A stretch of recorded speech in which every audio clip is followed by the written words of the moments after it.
e vou apresentar o nosso convidado, João Pombeiro. É artista visual, animador e realizador que trabalha em diversas áreas, tais como as artes plásticas, a televisão, cinema e internet, destacando-se sobretudo pelos seus videoclipes que fundem colagem, vídeo e animação. É licenciado em artes plásticas pela Escola Superior de Arte e Design das Caldas da Rainha e desenvolve projetos na videoarte, instalação e participa regularmente em exposições em países como Portugal, Espanha, França, Escócia, Itália, Alemanha, Países Baixos, Noruega, Suécia e China. Nos últimos anos tem colaborado com diversos artistas musicais nacionais e internacionais, entre os quais Luísa Sobral, Cave Story, Nadia Schilling, Surma, Nightmares on Wax, The Legendary Tiger Man, Sérgio Godinho, Lance Skywalker, Chutes e Pontapés e U2, realizando vídeos que têm sido destacados em diversas publicações como a Vice, Boom e Colossal, e em festivais de cinema internacionais. Já ganhou vários prémios em alguns festivais de cinema, mas daqui a pouco ele poderá falar um pouco mais sobre isso. Obrigado por teres aceitado o convite, João. Será um prazer poder conversar contigo. A fala agora é tua. Okay. Obrigado. Estão a ouvir bem? Boa tarde a todos. Esta biografia é sacada da Wikipédia, que eu acho que tem assim uns bocadinhos daí lá pelo meio, logo assim para fazer a ligação ao eventual tema deste ciclo. Está ali já alguma manipulação. Eu nunca preparo uma apresentação.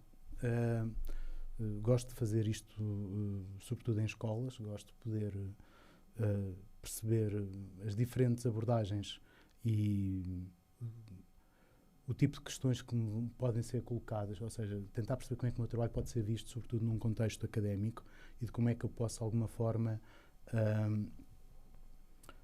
colaborar, transmitir, passar um bocadinho da minha experiência, talvez seja a melhor forma de o dizer.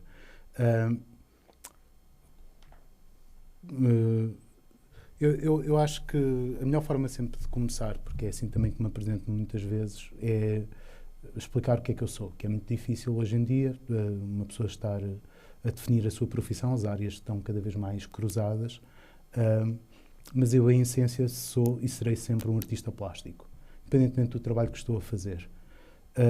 Sou um artista plástico que trabalha muito fora das artes plásticas e depois trago esse trabalho que faço fora para esse contexto. Aconteceu, também graças ao Orlando, no seu papel de curador em algumas exposições, ter videoclipes em exposições de artes plásticas, que é uma coisa muito pouco comum. Ele terá as suas razões, das quais eu também partilho algumas delas, mas eu acho que mais do que esta questão de este trabalho ser criado nesta determinada área ou pensado de uma determinada forma para um determinado contexto, na verdade existe na sua gênese um processo que é de facto das artes plásticas. Pronto, estou aqui um bocadinho em círculo, mas é para reforçar de facto esta ideia de que eu não consigo pensar em nada que não seja da forma como aprendi. Tirei um curso de artes plásticas, estudei sempre artes plásticas, vi muito trabalho de artes plásticas, independentemente daquilo que vi de cinema, dos trabalhos que fiz em design, da formação que posso ter noutras áreas. A gênese de qualquer trabalho é exatamente igual que sou eu perante um desafio qualquer. Pode ser um briefing, mas também pode ser um conceito, uma ideia que me atormenta há algum tempo e com a qual eu tenho que lidar. Pode ser uma imagem que descobri que despoltou um processo qualquer, não interessa.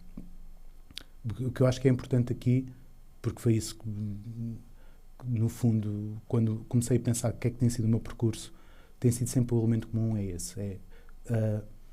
O ato de criação está completamente desligado de qualquer técnica, contexto, rótulo. É uma coisa que eu acho que, se virmos, por exemplo, a Bauhaus, aquilo era uma escola onde tudo se cruzava. Os primeiros designers gráficos eram artistas plásticos que pintavam cartazes.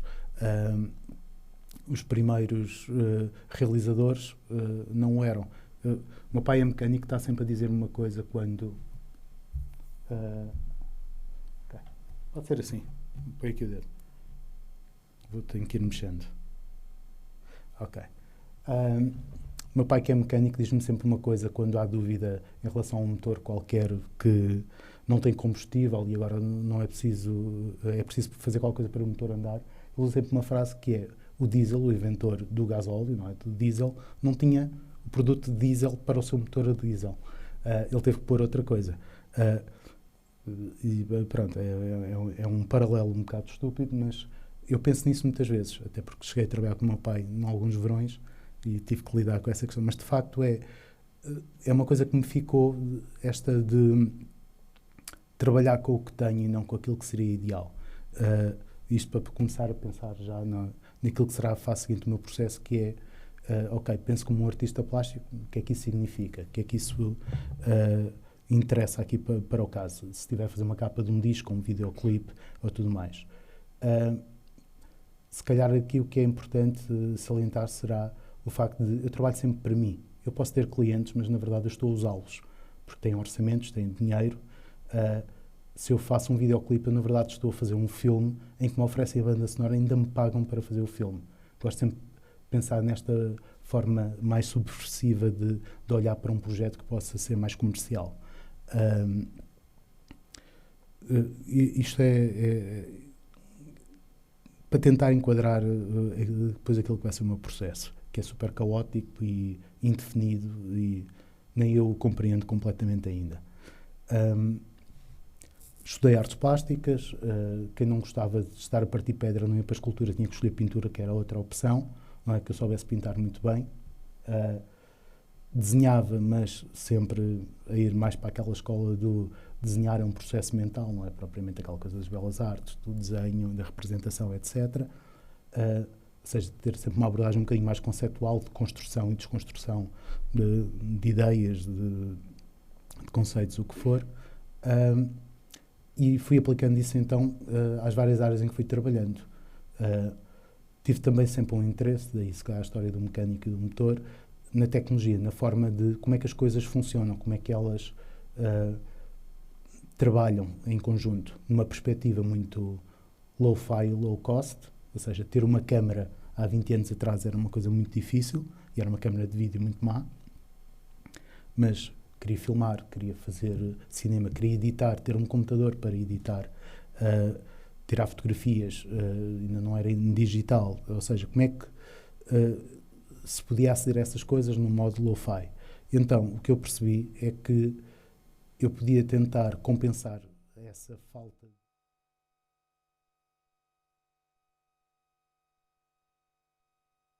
daquilo que é a ideia, que é o trabalho, ou seja, no fundo, aquela coisa que as crianças fazem muitas vezes, que é, isto está mal, mas eu queria assim, fiz de propósito. E é uma fuga que nós todos nós temos. Basta que levantar muita vez. Mas isto também pode ficar aqui assim. Está bem. Orlando Franco numa cidade...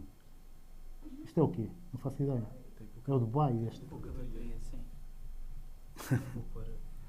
Tens o carregador. Eu tenho aqui um, se quiseres. Tem. Posso ligar. Não, tem. Pronto. Isto, no fundo, estou a tentar resumir uma coisa que é difícil resumir, que são 20 anos de um processo em que, basicamente, eu não sabia fazer nada muito bem.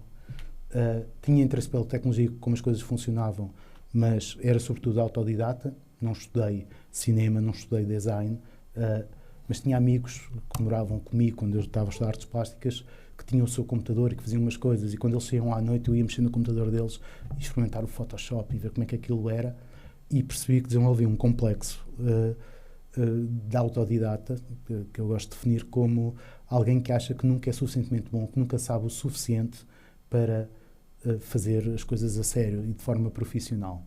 E percebi que com isso acabei por desenvolver um método de trabalho um bocadinho obsessivo até, por achar que nunca era bom o suficiente, estudava, experimentava, trabalhava mais, e depois, a uma da altura, comecei a perceber que, de facto, já tinha muitas capacidades técnicas, às vezes que iam além daquelas dos meus colegas que só trabalhavam naquelas questões, e que me fez chegar àquele ponto em que percebi, ok, só a técnica também não me interessa muito. cheguei aqui a um sítio confortável, estou a trabalhar bem a técnica, mas de repente aquilo começou a parecer vazio. Deixei de ter esse fascínio pela tecnologia e pela técnica como fim. Ou seja, se não é fim, é um meio. Então comecei a pensar que fim é que eu podia retirar disso. E a subversão foi um processo muito importante a esse nível. Isto, no fundo, eu tive, se calhar, 20 anos a acumular algumas capacidades e experiências, sem nunca perceber muito bem o que é que andava a fazer, porque era suposto ser artista plástico, fazer exposições, fazer umas pinturas, umas instalações, trabalhar em videoarte, safava-me bem com aquilo, mas senti sempre que havia um desajuste em relação àquilo que era o futuro destas áreas, ou seja, percebi muito cedo, quando se calhar ainda muita gente estava a pintar, que o vídeo ia ter um papel fundamental nas décadas seguintes, que a multimédia, não é? Na altura, quando estava a estudar multimédia, era tipo CD-ROMs, era fazer CD-ROMs, era assim a coisa mais avançada que havia, assim uma coisa super desajustada, não é? A web era assim uma coisa ainda muito lá ao longe e limitada. Mas basicamente a minha abordagem foi sempre essa, ir acompanhando, tentando perceber essas coisas, sempre autodidata. É claro que acabei o curso, comecei a trabalhar, para pagar a renda fazia cartazes, fazia spots de televisão, fazia várias coisas nas quais tinha alguma facilidade, mas que não eram a minha prática artística. Sempre nesta questão de, quando tinha um cliente, eu batia-me com conceitos a sério. Às vezes era alguém que não queria saber nada, queria só um cartaz com uma coisa qualquer a despachar, e eu estava ali a pensar no conceito e a tentar implementar tudo aquilo que vem da prática artística num projeto comercial. E vivi disso há alguns anos, um bocado infeliz.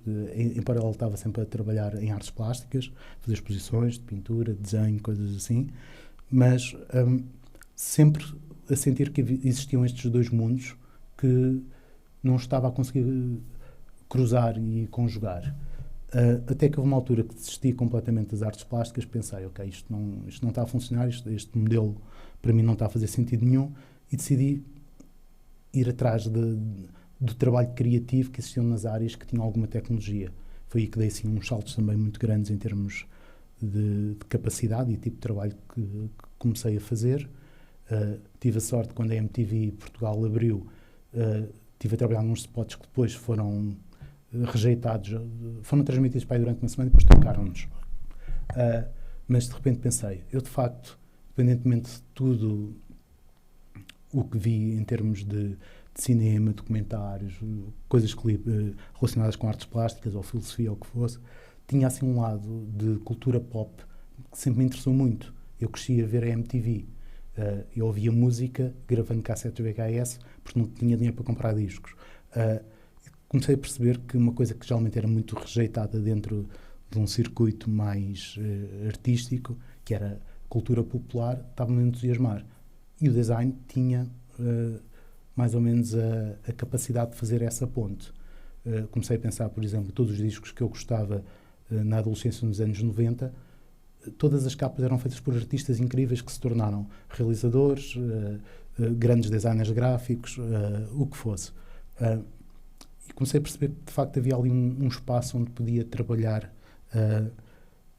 mais confortável, diria, em que podia ser criativo, podia trabalhar conceitos de uma forma e numa abordagem muito mais artística, podia ter tecnologia e tudo isso se combinava.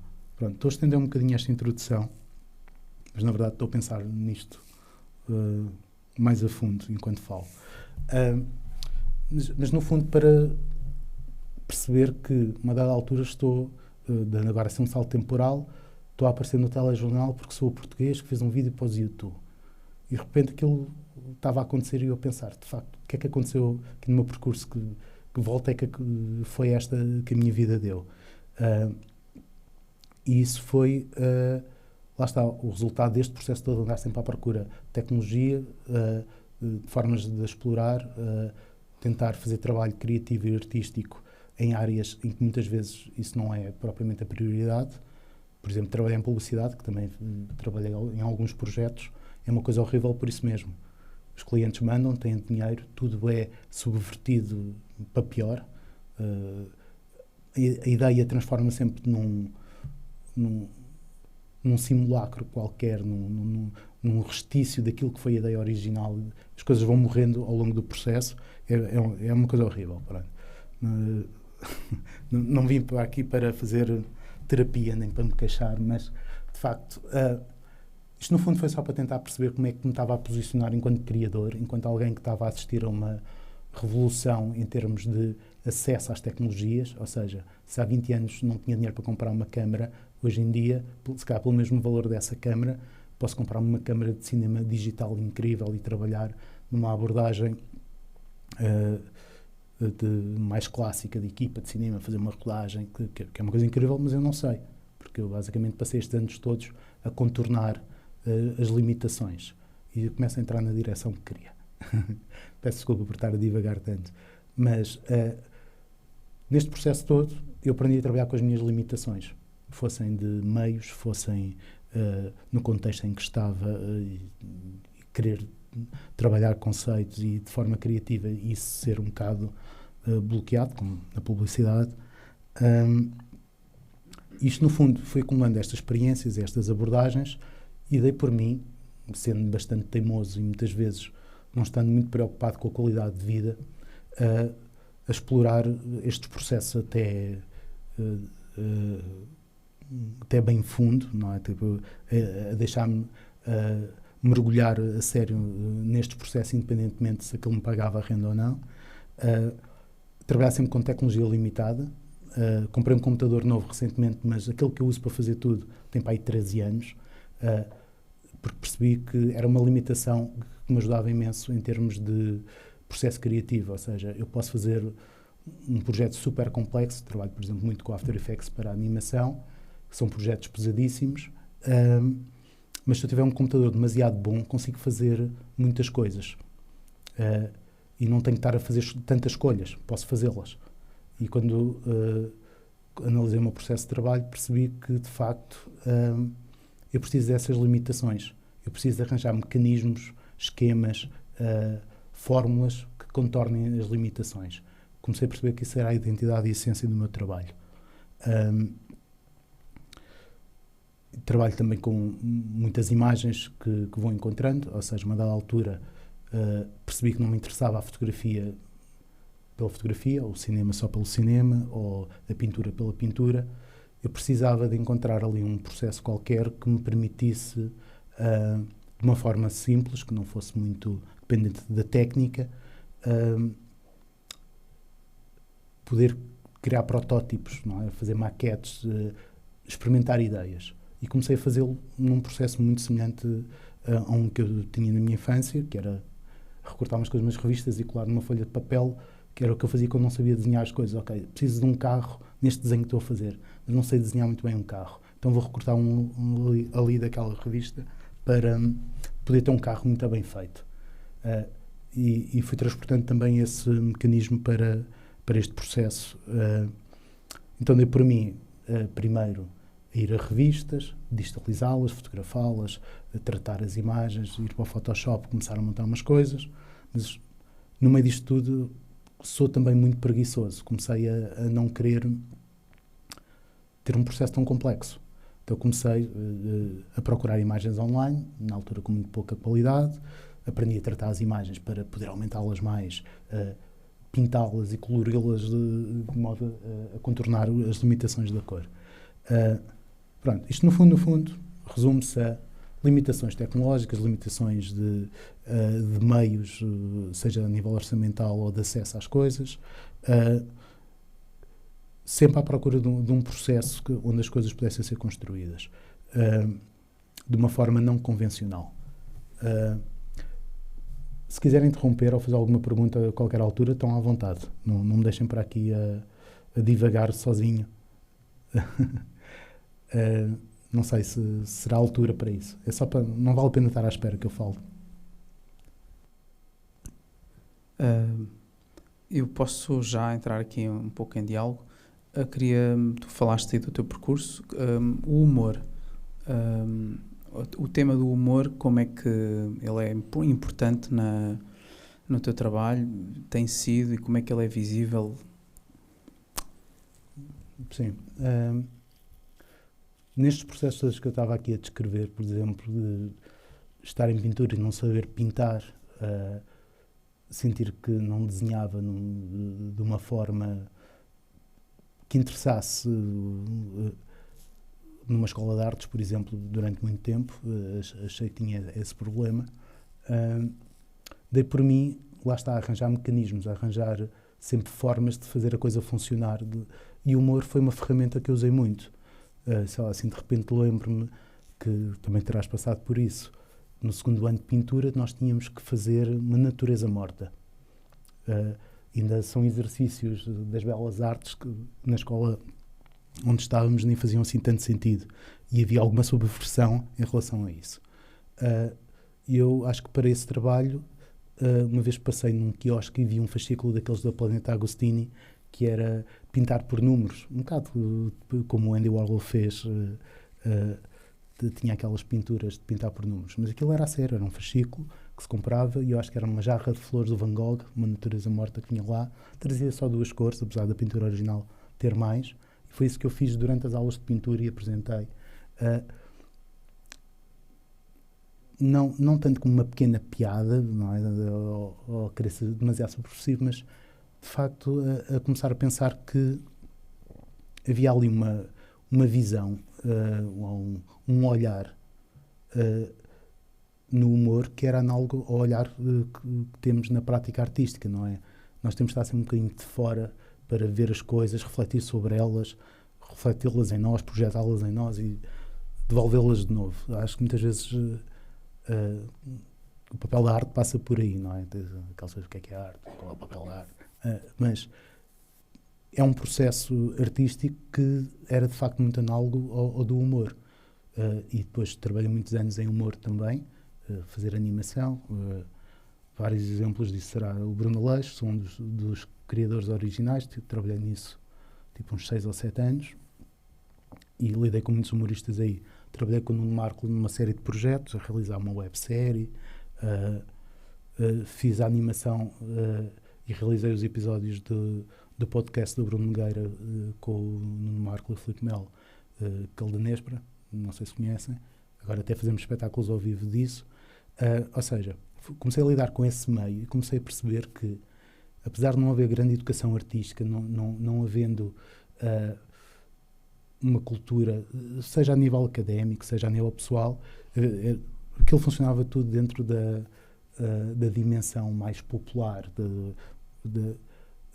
mas que o processo era muito semelhante ao processo que eu reconhecia como o meu processo artístico, a forma de olhar para as coisas, desmontá-las, construir por cima delas, desconstruir e voltar. Isso acontece em tudo. Eu, quando digo um processo artístico, estou a aplicar a todas as artes, ao cinema. É um olhar que eu reconheço muito também do cinema. Por isso que também, se bem que comédias de cinema, ou em cinema, não são necessariamente o melhor exemplo disto, deste olhar que estou a falar. Mas basicamente foi isso, quando eu percebi que as ferramentas que eu tinha funcionavam também na área do humor, que eram muito semelhantes. A subversão continua a ser um mecanismo que para mim me interessa mais, e muito humor é isso, é desmontar qualquer coisa que tenha à frente e subvertê-la. E agora passar, se calhar, para o teu trabalho. Sim, já falei imenso. O que é que gostavas de começar? Não tem que ser cronológico, mas... Não, nem é cronológico, porque eu ando aqui a saltar de Núfar em Núfar, a contar a história da minha vida. Mas lá está, eu senti a necessidade de fazer aquele primeiro enquadramento exatamente por isso, que é, não tenho uma fórmula, não tenho, sendo isto uma escola, muitas vezes o que acontece é que dizem, então, e conselhos na abordagem? Ou seja, tentei dar um bocadinho o contexto daquilo que me foi formando, que é esta necessidade de subverter, utilizando as limitações que tenho. Posso dar um exemplo. Houve uma vez um trabalho em que me disseram: temos um orçamento gigante, tudo o que tu queiras está disponível, é só dizer. E foi a vez que mais custou ter uma ideia na vida. era muito difícil, tipo, não havia um limite para contornar, como é que eu podia abordar aquele projeto. Ou seja,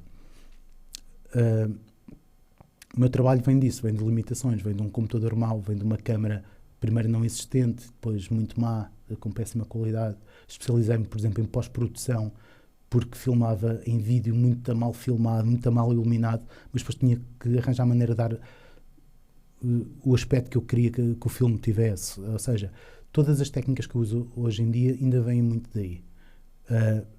Eu sei que isto, se calhar, à luz dos dias de hoje, é um bocado absurdo e incompreensível, não é? Como é que havia tanta limitação, não é? Parece que estamos a falar aqueles avós que diziam quando eu ia para a escola, ia descalço, e, etc. Ou seja, era uma sardinha para não sei quantas pessoas. Aquelas histórias que uma pessoa ouvia e pensava, isto é completamente anacrónico, não faz sentido nenhum. Se calhar é isso que eu estou a fazer em relação aos meios. Mas isto, no fundo, para chegar aqui sempre, é onde eu venho parar. Eu sou um bocadinho impaciente, no sentido de gosto de perceber as coisas, mas quando as percebo começam-me a aborrecer e parto para outras. Isso acontece, tem acontecido na minha vida profissional. Sempre que estou num projeto, eu acho que aguento 4, 5 anos e depois tenho que passar para outra coisa. Já não aguento a repetição, a fórmula, etc. Então, lá está, fui fazendo muita coisa. Já fui designer, realizador, animador, guionista, sei lá, 30 por uma linha. E hoje em dia não sei muito bem o que sou. Tenho um estilo que as pessoas reconhecem, que têm interesse nele, e se calhar é por aí que agora podemos ir navegando. Eu faço umas ilustrações em colagem. Isto foi após 30 anos da Antena 3, em que queriam uma coisa que mostrasse toda a gente da rádio e as atividades todas da rádio. Eu sinto que isto é um bocado como aqueles livros finalistas.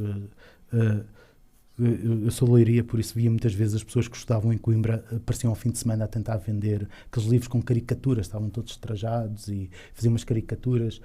Também se fazia antigamente no serviço militar, havia alguém que fazia um desenho e fazia lá os colegas todos.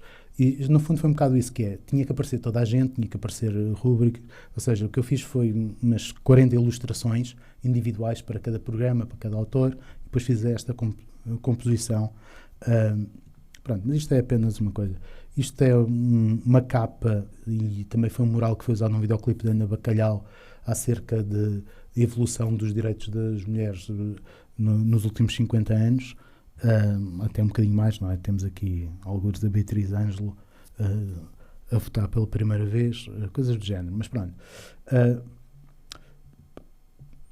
Se calhar aqui posso também já introduzir uma questão. Isto está aqui um bocadinho pequeno, mas isto foi a minha primeira abordagem para um videoclipe, para uma música de um produtor de Chicago. Tinha uma música com uns samples de umas vozes dos movimentos de direitos civis, que nos anos 60 foi onde a coisa cresceu, foi em Chicago, aquela marcha conhecida em 68,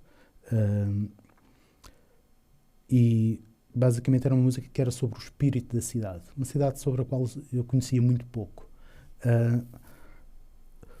E então o meu instinto, mais uma vez, foi, ok, deixa-me tentar perceber o que é que isto é, qual é este mecanismo, o que é esta cidade, o que é a sua história, mas começando numa coisa muito simples, que é qual é o aspecto da cidade, como é que eu vou representar uma cidade em colagem, com imagens sacadas da net. Isto terá sido, se calhar, o primeiro trabalho em que tive representar uma coisa real.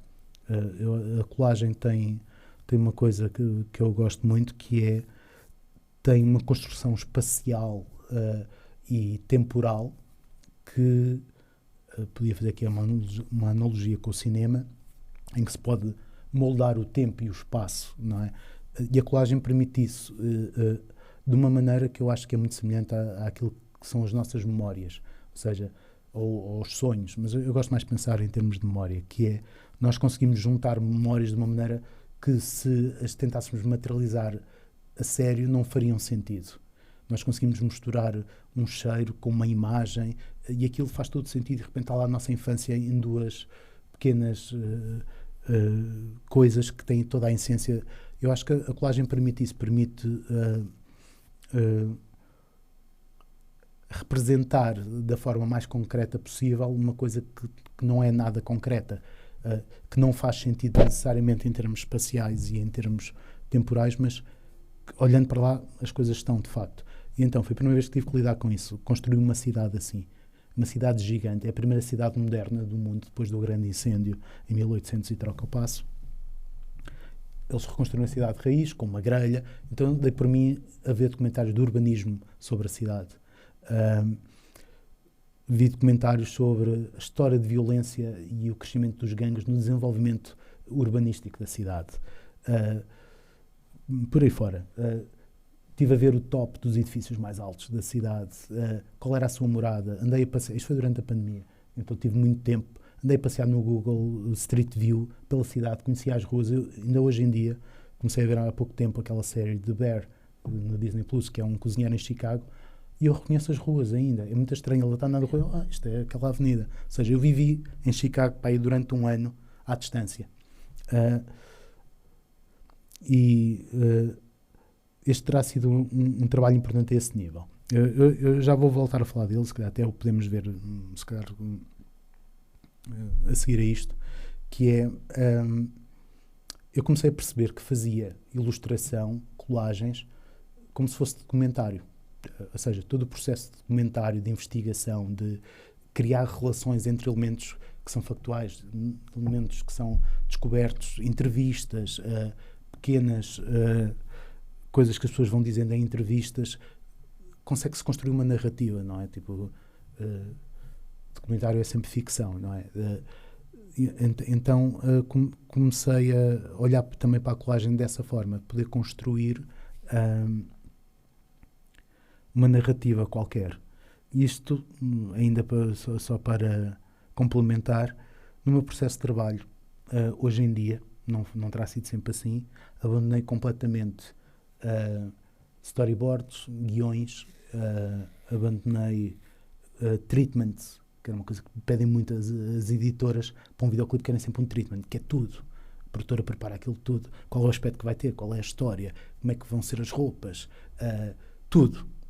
E ao início eu fazia isso, dava uma trabalheira, às vezes não servia para nada, tínhamos que improvisar tudo de qualquer forma, mas eu comecei a trabalhar de uma forma, de há uns anos para cá, à medida que fui ganhando essa liberdade, comecei a trabalhar de uma forma completamente improvisada. Eu parto para um documentário.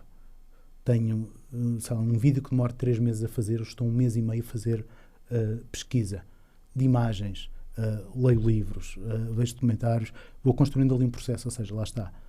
Continuo a trabalhar como artista plástico, que se for preciso estou 1 ano a estudar o assunto, a pensar sobre ele e nas suas diferentes formas. Pronto. E basicamente isto foi quando eu tive que construir cidade e perceber qual era a lógica dessa cidade, antes de ter uma ideia.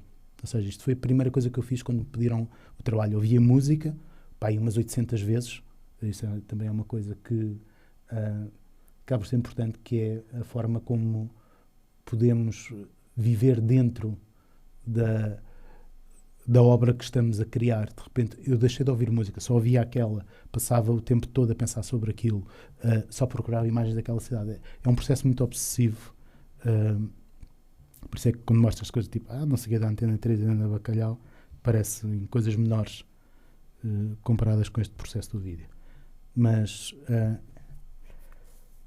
pronto, tenho aqui imensas coisas. Às vezes fazia coisas deste género que sem absolutamente intuito nenhum, simplesmente estava a brincar com imagens. Se eu me trabalhar, encontrei um livro muito giro de imagens de retrofuturismo, tudo o que era ficção científica, e vou trabalhando à volta disso. Aqui se calhar um exemplo, um cartaz para o Festival Play, um festival de cinema para crianças e adolescentes, onde estou de facto a abusar desta coisa da colagem poder ser muito narrativa. Eu posso dizer o que é que são influências disto, como é óbvio. Se vocês viram uma pintura do Bosch, ou um livro de Onde é que está o Wall-E, vocês percebem que este caos de coisas,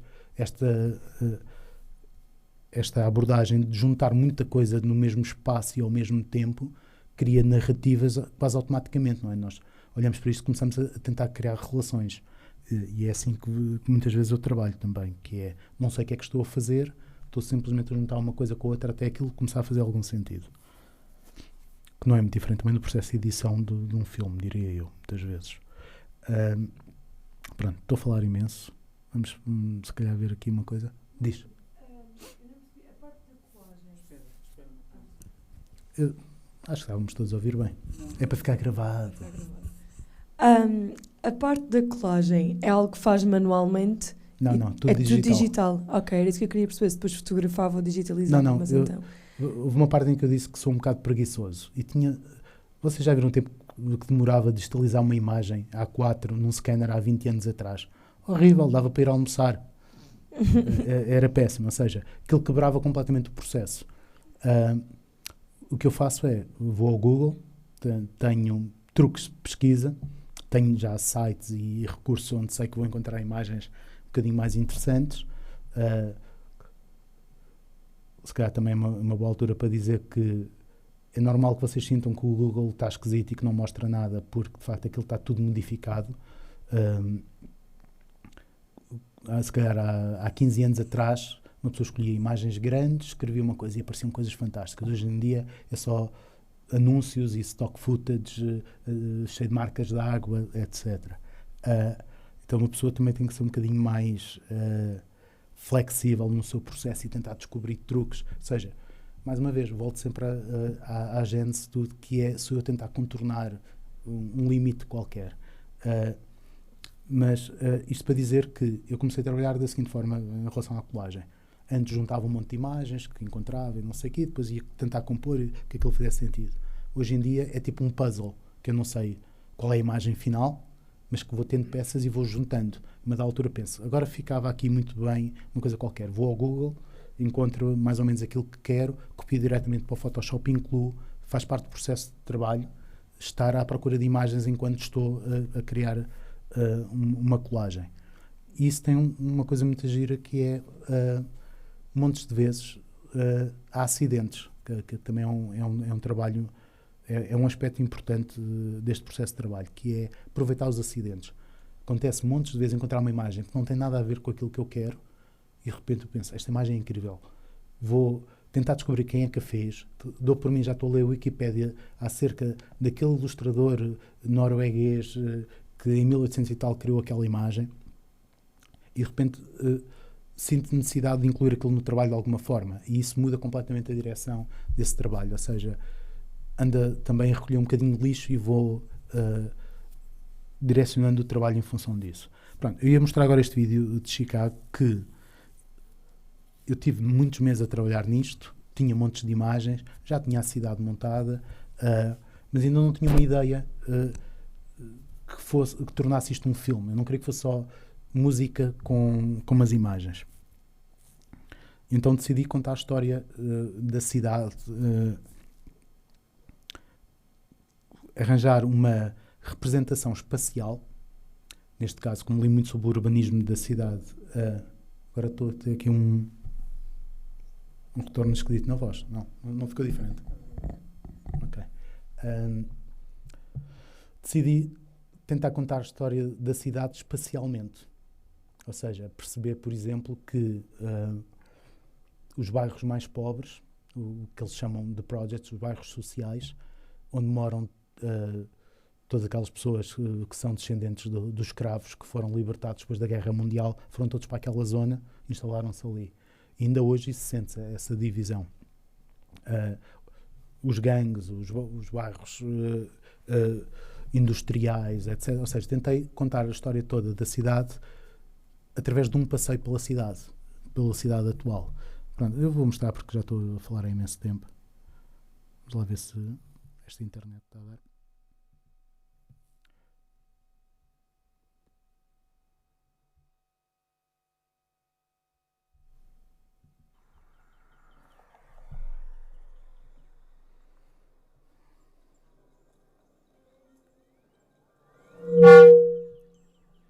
O que é que se passa? O som está aqui, não é? Eu estava a ouvir bem. Tens que ir ao áudio. aqui nas preferências.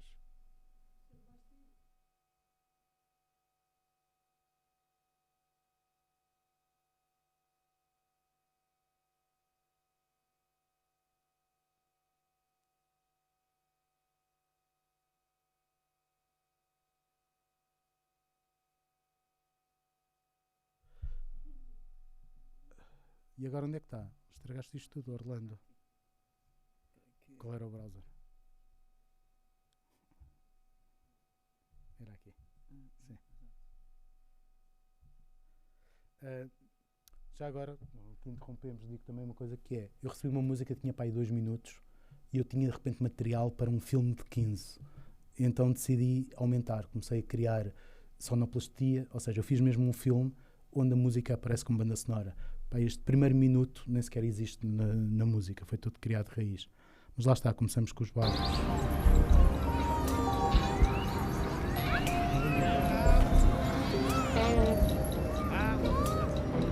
Isto é uma de blues. Blues a passar mal.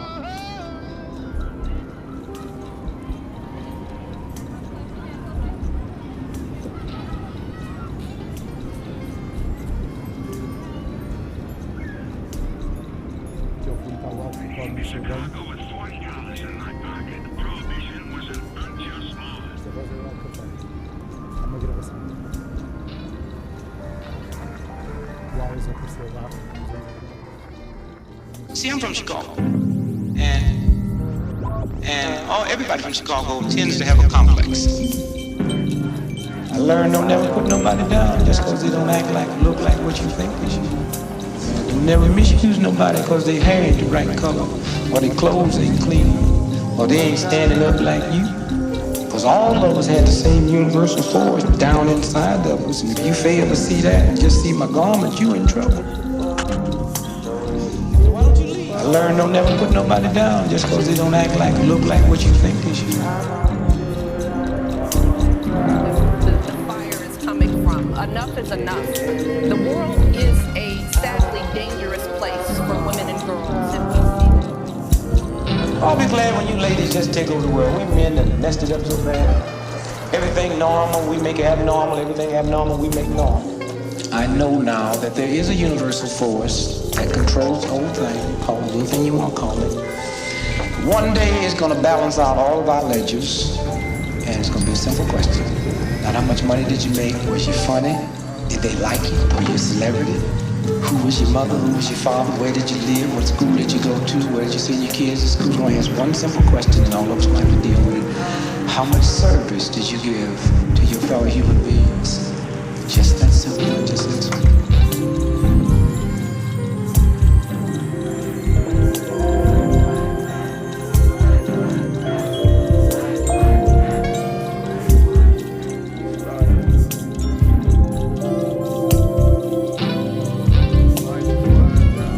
And it's gonna be a simple question. Not how much money did you make? Was you funny? Did they like you? Were you a celebrity? Who was your mother? Who was your father? Where did you live? What school did you go to? Where did you send your kids to school? You only ask one simple question, and all of us will have to deal with it. How much service did you give to your fellow human beings? Just that simple, just that simple.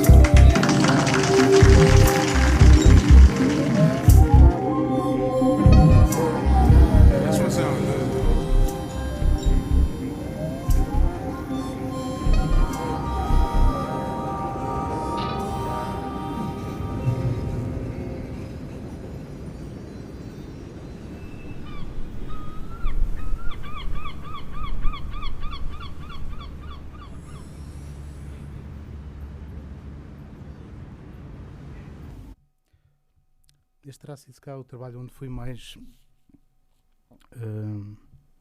obsessivo. Todo este vídeo, isto foi construído depois, ou seja, fui criando colagens, montando bairros, encontrando personagens e coisas que fizessem. Isto está cheio de easter eggs, não é? Então, ali, quase cada recorte ali tem uma história por trás que não passa, obviamente, exceto para quem conhece. Mas dei por mim, a uma da altura, à procura de um percurso que a câmara pudesse fazer que fosse real. No meio destas colagens todas, encontrei uma rua que atravessava a cidade de uma ponta à outra, que me permitia mostrar tudo o que eu tinha de uma forma que fazia sentido. Isto também foi feito na altura da morte do George Floyd, não é? E havia imensos protestos. Isso acabou por entrar também no vídeo porque fazia parte da história da cidade também. Foi a primeira cidade com o primeiro movimento feminista ou de direitos civis no geral. É uma cidade com uma história de violência muito grande que também está presente aqui, e foi durante também a primeira presidência do Trump. Eu estou a dizer a primeira com medo que haja uma segunda, não é? Mas acho que ainda é bastante provável que possa acontecer. Quase no fim, e numa da altura deparei-me ali com a Trump Tower de Chicago, onde a letra cai, que era um bocado para simbolizar aquilo que toda a gente queria que acontecesse na sequência desta história toda. E acabou com a primeira coisa que fiz, que é aquela panorâmica, aquela chama-se Waterfront, a marginal de Chicago, junto ao lago. Ou seja, isto foi todo um processo super elaborado, que tem só isto como resultado final, mas que na verdade por trás disto tem um trabalho que podia ter sido um filme. Mas lá está, eu sou preguiçoso e 3 minutos está bom. Demorei, sei lá, trabalho real, se calhar estão aqui uns 4 meses. Isto é um processo bastante demorado e trabalhoso. João, desculpa interromper, mas já falámos. Vou reabilitar algumas conversas que nós já tivemos. Eu sei que falaste com o produtor ao longo do tempo, ou seja, era para ser uma espécie de videoclipe, mas o som foi estendido e o produtor acabou por... Alterou a música também para encaixar no filme. Isso é uma coisa que tem acontecido em quase todos os trabalhos que tenho feito. Ou seja, como eu quero fazer um filme a fingir que é um videoclipe, começo por trabalhar com a música original, depois começo a fazer umas sugestões, depois faço umas edições. Pronto, alterei aqui porque achei que esta zona merecia aqui um bocadinho mais de tempo. E tem havido abertura para isso. Aconteceu também, por exemplo, neste vídeo, o Back to Nature dos Nightmares on Wax, em que a música não estava acabada, havia uma demo de estúdio e eu trabalhei sempre e construí uma espécie de narrativa, uma estrutura da música que depois até foi mais ou menos absorvida para o disco. Ou seja, acabei por ter um processo de produção musical aqui no meio. Não sei se vale a pena estarmos a ver isto tudo, depois vocês, se quiserem, podem espreitar. Mas lá está, porque nunca encaro isto como um trabalho com o briefing e o cliente. Para mim, tudo isto são parcerias. É uma coisa que eu digo, para aceitar trabalho, hoje em dia já é uma condição, que é podermos trabalhar em parceria, com inputs. Podemos pensar nisto como um filme, como de qualquer tipo de obra, não interessa, mas o que é fundamental aí é poder trabalhar criativamente, não ser só... eu tenho muitas propostas de trabalho em que claramente querem usar-me como um filtro. Não há uma ideia, não há um conceito, isto está a ter saída, então vamos chamar aquela pessoa que dá mais ou menos a bom aspecto, fica logo a coisa resolvida, não é? Entretém bem os olhos. Nunca aceito esses trabalhos, independentemente do dinheiro que ofereçam. É estúpido, eu sei, mas lá está. A minha ética artística também não me permite. Desculpa, vou aqui interromper, não queria passar já para... Mas eu sei, alguém me contou que quando te contactaram da agência dos U2, portanto, houve uma recusa inicial. Sim. E isso porque naquele momento não havia coincidência. Sim, eu estava a trabalhar noutro projeto e era um projeto secreto, não me disseram para quem era, eles nunca dizem. Tentam perceber quem é que está interessado, quanto é que pode... Andam ali, só depois é que vão revelando. É quase tipo, temos uma surpresa para ti no fim. Mas eu, na altura, estava a trabalhar num projeto com os chutes dos 35 anos do disco Circo de Feras, que basicamente criei uma série de colagens e de vídeos para cada música, e era um filme-concerto. Transformou-se num filme-concerto depois. E era um trabalho bastante extenso. E obviamente que apareceu ali um e-mail de uma banda, ninguém me dizia para que é que era, até podia ser que não gostasse muito, então agradeci, mas recusei. Mas depois o projeto atrasou todo e contataram-me uns meses mais tarde, quando eu já estava disponível, duplicaram um orçamento porque acharam que eu estava a fazer bluff, que aquilo era tudo... Ninguém recusa, porque eles disseram, quando eu recusei, para quem é que era, naquela de ver se me dava ideia, gostava muito, mas não consigo mesmo. Então eles acharam que isso era uma estratégia qualquer de negociação da minha parte, e então duplicaram o prazo e o orçamento à conta da primeira recusa.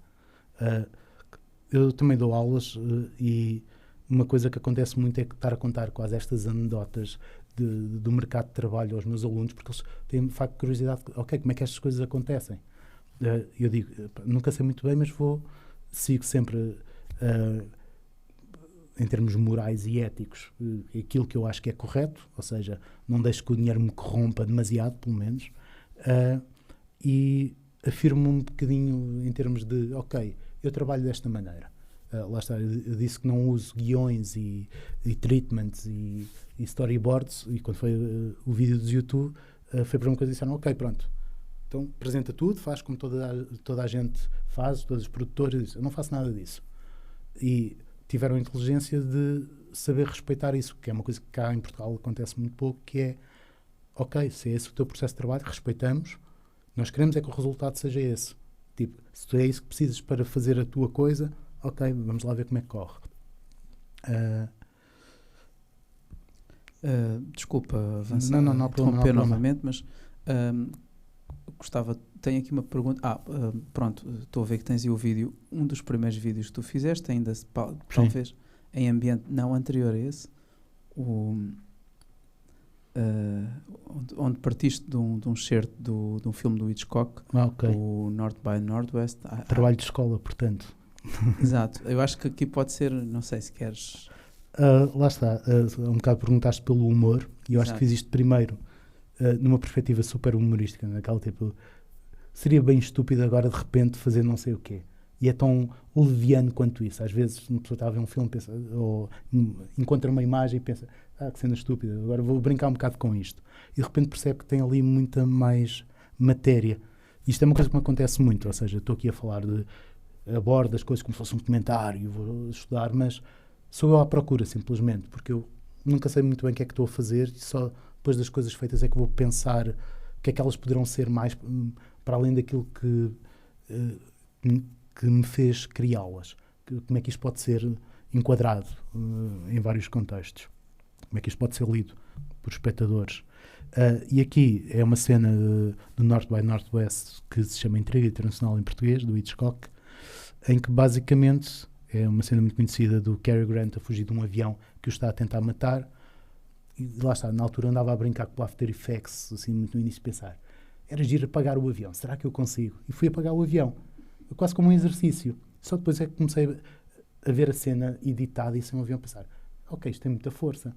Mudei o som também, tive que apagar o avião também no som, com um sample de vento um bocado manhoso.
Faltam os passos, não é?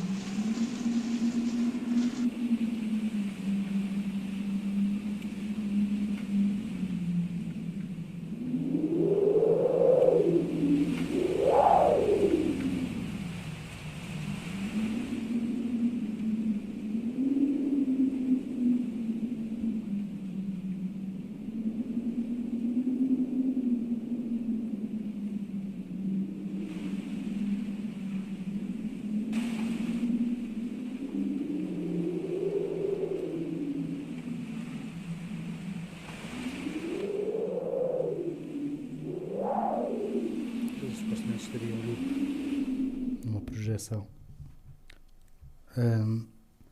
Chama-se Schizo um bocado para fazer alusão ao Psycho, e porque ele parece Schizo. E eu brinquei um bocado com isso, porque também fiz um vídeo.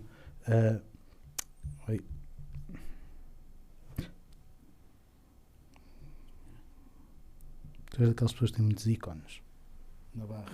Eu só tenho 3 ou 4. Depois também fiz um, que se calhar também está aqui,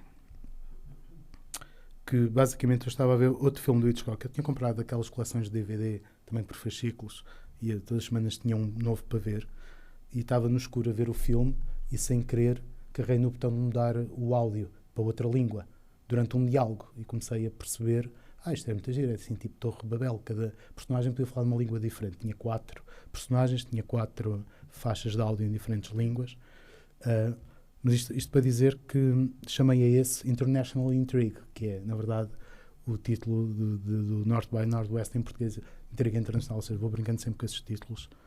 Eu julgo que está aqui alguns no fundo do Vimeo.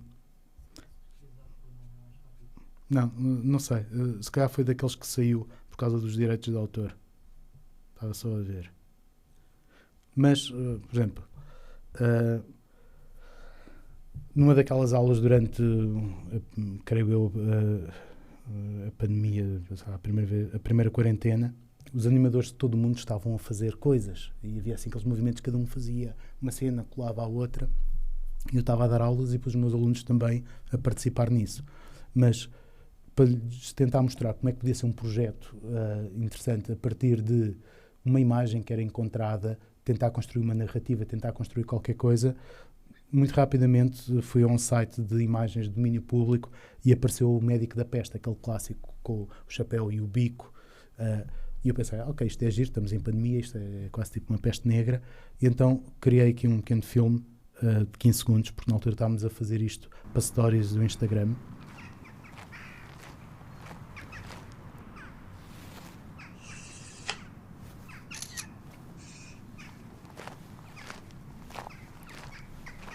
Uma coisa super simples, mas que a partir de uma imagem poder reconstruí-la, retransformá-la, recontextualizá-la para os dias de hoje.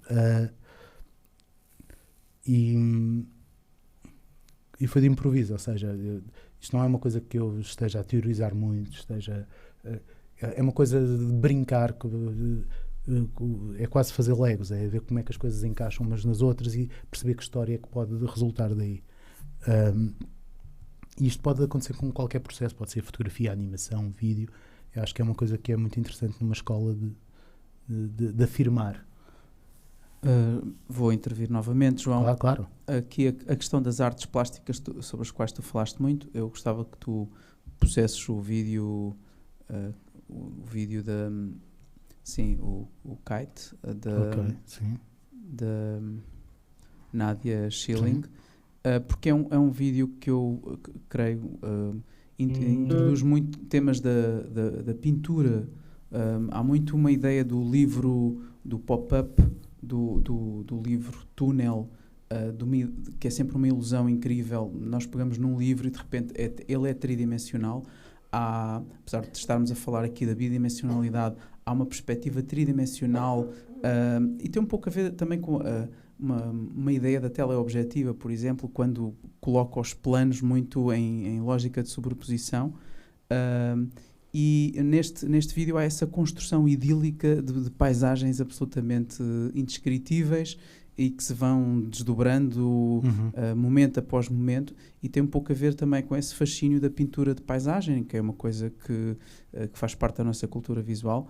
Eu sugeria que tu passasses este vídeo e pudéssemos vê-lo a partir daí. Vou fazer aquela coisa semi-condescendente que é: percebo o que estás a dizer, respeito o que estás a dizer, mas não pensei em nada disso quando fiz este trabalho. Claro. Mas faz todo sentido. É na perspectiva do espectador. Claro.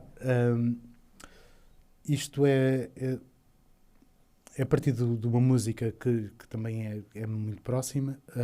Trabalhei na produção deste disco, e isto para ilustrar um aspecto completamente diferente, mas que mostra mais uma vez, se calhar, aquilo que eu estava a dizer, de a preguiça, o improviso e a obsessão, tudo misturados, dão estes resultados, que é isto tem para aí 7 anos, na altura, para ter uma música tinha que estar no YouTube, para que as pessoas ouvissem, já iam todas para o YouTube, tinha que se pôr a capa. Eu fiz a capa, que era uma ilustração, que tentava ilustrar a história, etc. A letra da canção. Então pensei, vou pôr a capa. Mete-se a música, tá bom, pensei. Mas é um bocado triste. Começaram a aparecer também, nessa altura, aqueles visualizers, como, sei lá, a música Get Lucky dos Daft Punk, que tem só a capa. Não sei se vocês já viram isso no YouTube, mas a meio, os bonecos da capa começam a dançar e depois ficam parados outra vez e parece só uma capa, mas tem uma animação escondida. Comecei a pensar, vou pôr aqui umas coisas a mexer assim, tipo, escondidas. Mas passei para o nível seguinte, na produção audiovisual para música, que é para edições musicais, que é a seguir ao visualizer e à capa no YouTube vem o parente pobre com um bocadinho mais de orçamento, que é o lyric video. Ok, mete-se a letra, há umas coisas que mexem. E este vídeo foi uma construção desse género, parte de uma ilustração que começa a ganhar movimento, começa a ter a letra incluída, mas sempre à procura daquilo que seria o objeto final. E acabou por ser um filme, diria, que faz de videoclipe e o lyric video. Pronto, isto só para enquadrar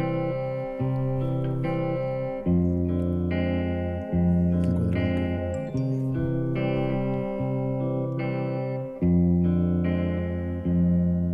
We might fall, try to lurk behind the scenes.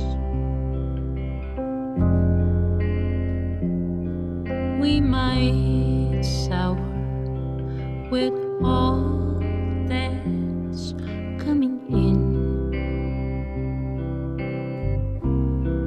And where to go when love seems to be lost? Nowhere to turn if we can speak stories and let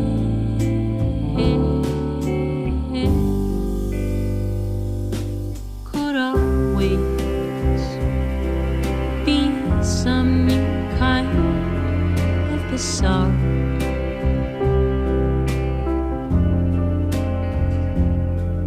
And our hearts be mostly red under fire. I walk those trails, but they never bring you back.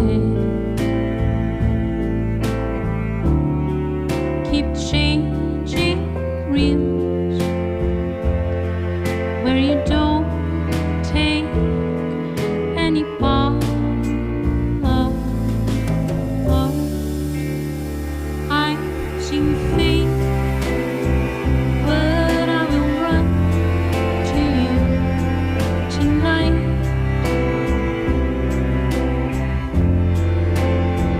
Through hurricanes, you keep playing me like Carlton.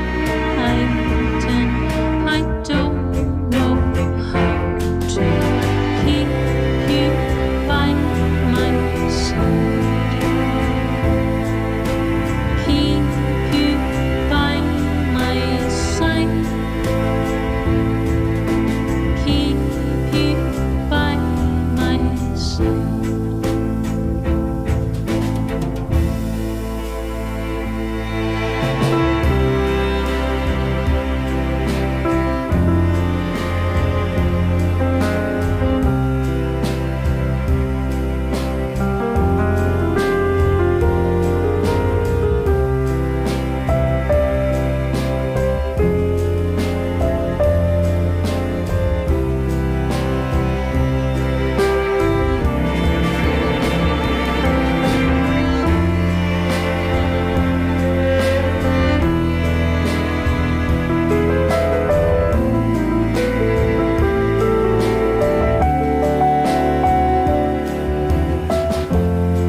Eu aqui não fazia a mínima ideia do que é que andava a fazer.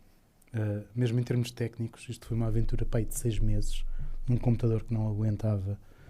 Este vídeo demorou para aí 50 horas a fazer render, a exportar, e falhou para aí 7 vezes. Tipo assim, ao final de um dia e meio, oh não, tenho que começar de novo. Mas foi o que desbloqueou isto tudo e criou aqui um estilo, e tenho tido a sorte de cada trabalho que faço traz o trabalho seguinte. Alguém vê e alguém quer mais. Isto é um percurso super estranho, mas entre um vídeo que fiz à borla, porque eu faço qualquer coisa para pôr no YouTube, começou por aí, até aos YouTube foram 5 vídeos. É assim, uma velocidade absurda, mas fiz este vídeo no dia a seguir a ter sido publicado no Vimeo, que teve destaque no Staff Peak, que é uma coisa que dá muita visibilidade. Tinha tipo uma pessoa que estava a produzir um videoclipe dos Radiohead que me disse: vou agora começar a trabalhar num videoclipe, queres apresentar uma proposta? Foi a última proposta que apresentei, o último treatment, Nightmares on Wax. Depois a partir daí fiz um para a Surma, da Surma veio de Chicago, e de Chicago dos YouTube. Pronto, foi assim há uma relação muito direta nestes trabalhos, e o que eu estou a tentar fazer, não sei se é uma coisa que se nota quando se vê isto em sequência, é poder construir, é um bocado mais aquela coisa, o universo da Marvel, tentar construir os vídeos dentro do mesmo universo, ter elementos que atravessam estes vídeos todos. Também tentei, obviamente, uma evolução técnica, tentar perceber os mecanismos narrativos que eu poderia utilizar,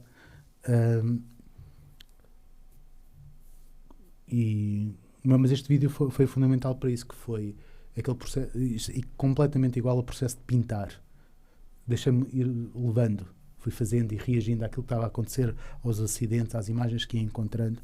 Isso foi muito importante neste vídeo. Mas lá está, vem de paisagens, não de pintura de paisagens, mas postais, kits, tinha muitos, trabalhei muito a partir daí e construí uma narrativa. Quase no fim do vídeo é que percebi o que é que estava a fazer.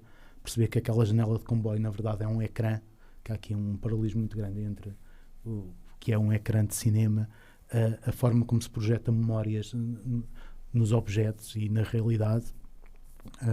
Foi aí que comecei a pensar mais na colagem, para além de uma pequena técnica que dava para fazer umas coisas rápidas.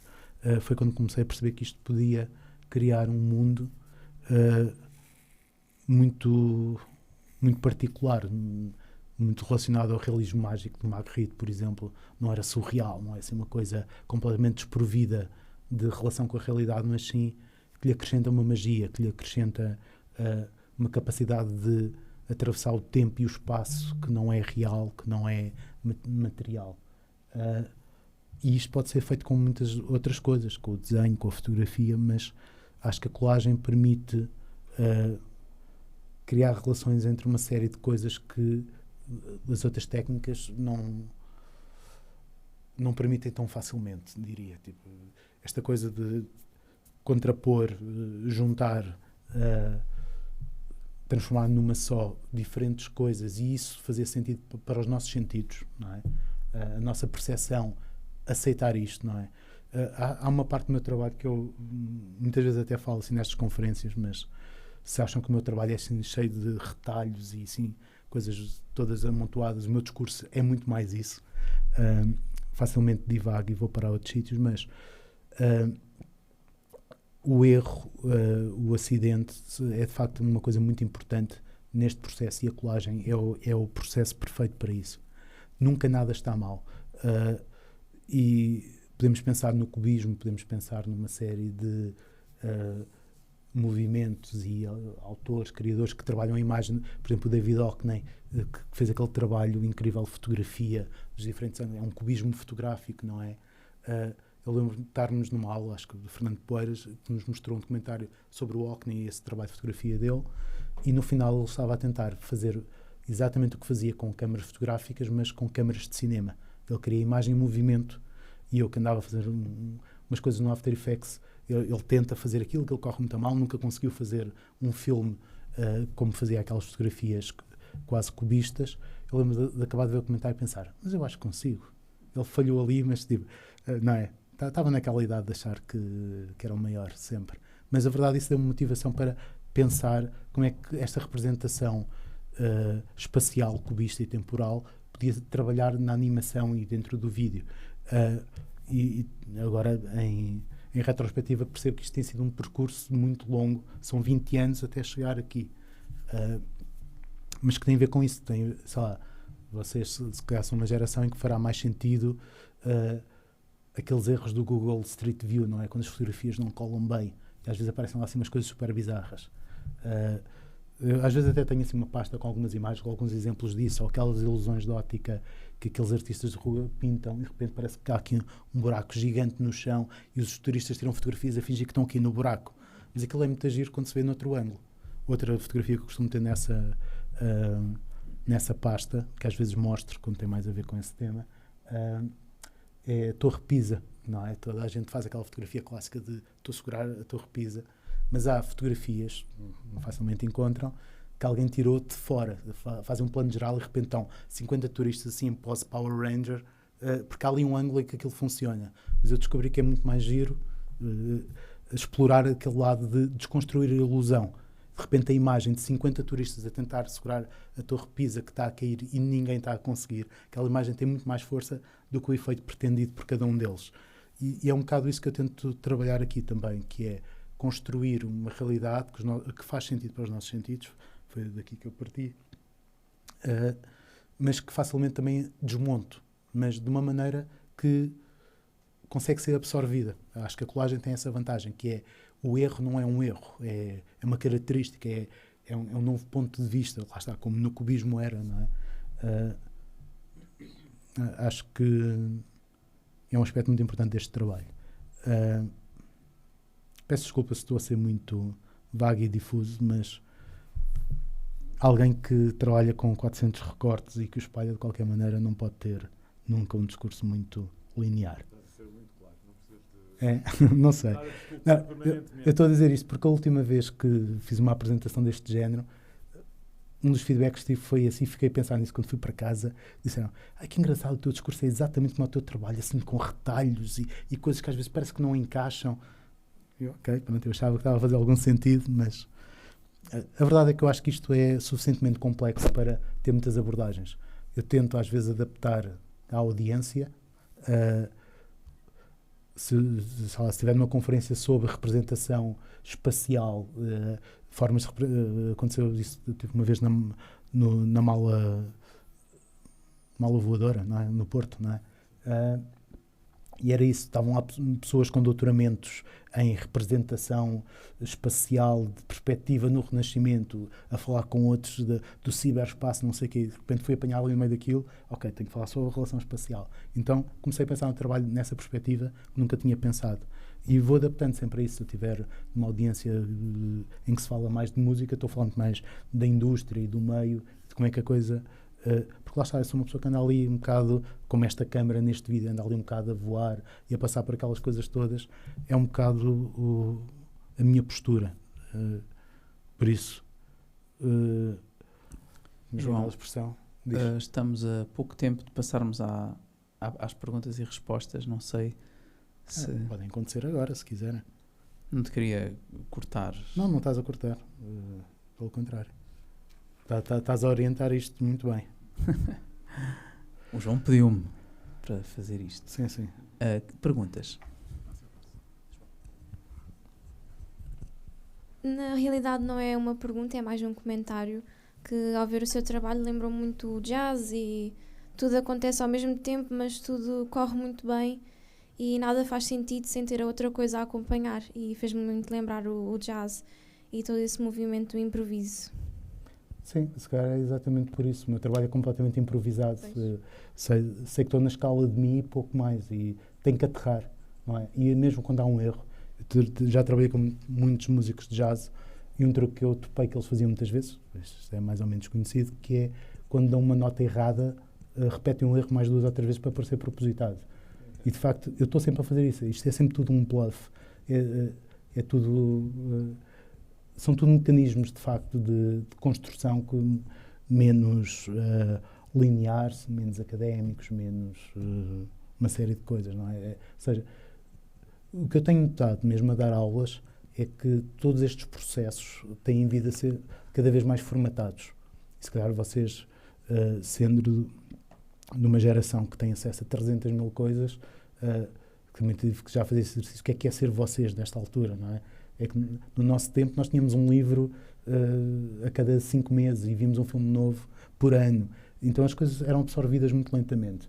E, de facto, tenho visto trabalhos incríveis e uma coisa que eu adoro é ver trabalho criativo, coisas que para mim não fazem sentido, não percebo como é que aquilo foi criado, de onde é que aquilo vem, e percebo que é muito essa linguagem, desse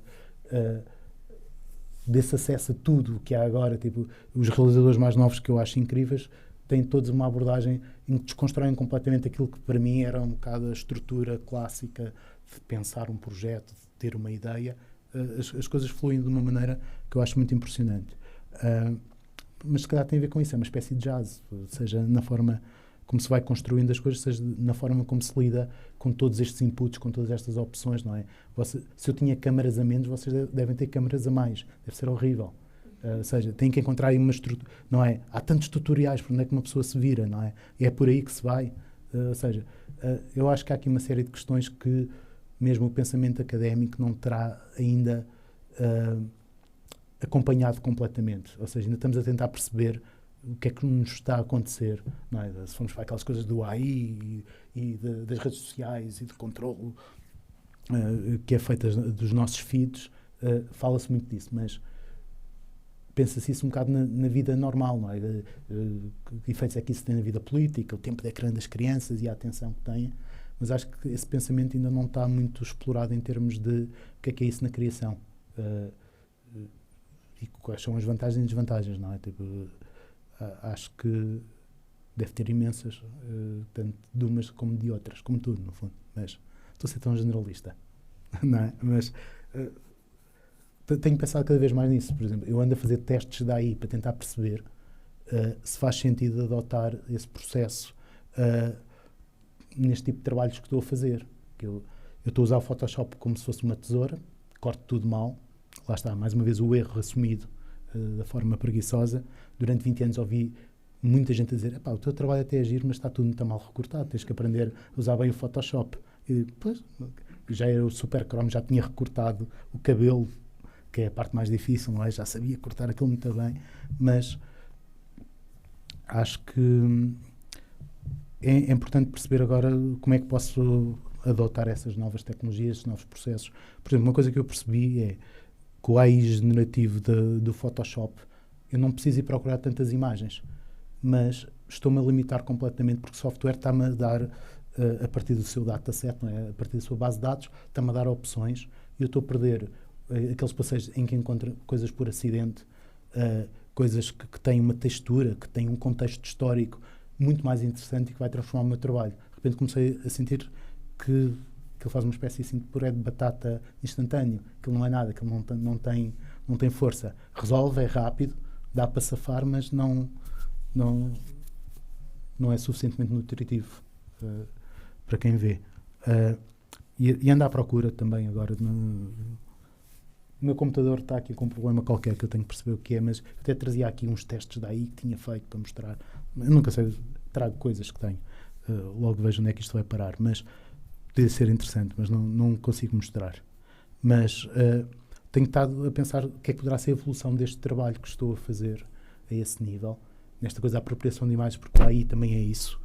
Eles estão a roubar toda a história da pintura, toda a história da fotografia, estão ali a criar umas bases de dados incríveis e levanta uma série de questões também com o copyright e não sei o quê, não é? Que às vezes também vou falar disso, não é? Uma coisa que me perguntam em quase todos os trabalhos é: ok, isto está muito a giro, mas como é que é dos direitos? Tipo, quando é uma editora, quando é assim uma coisa muito pública, ficam muito preocupados. Eu trabalhei com a Creative Commons, que fez cá uma conferência em Portugal, e eu fiz toda a imagem da conferência. A partir dos princípios deles, como é que aquilo funciona. Então, de repente, informei-me sobre isso tudo e, de repente, estou super à vontade também para falar de copyright e direitos de autor e de me proteger legalmente nestas coisas todas. Mas a verdade é, eu roubo sempre umas imagens, há sempre uma parte ilegal do trabalho que eu tento transformar. O truque às vezes é, posso ir buscar uma fotografia super conhecida, mas não vou usar a personagem principal, mas sim o cenário. e ninguém vai reparar naquele cenário que está lá atrás. Alguém se lembra do cenário da Mona Lisa? O que é que está lá atrás? São assim umas coisas meio vulcânicas, meio estranhas. Mas as pessoas logo à partida não pensam nisso. É isso que eu tento usar.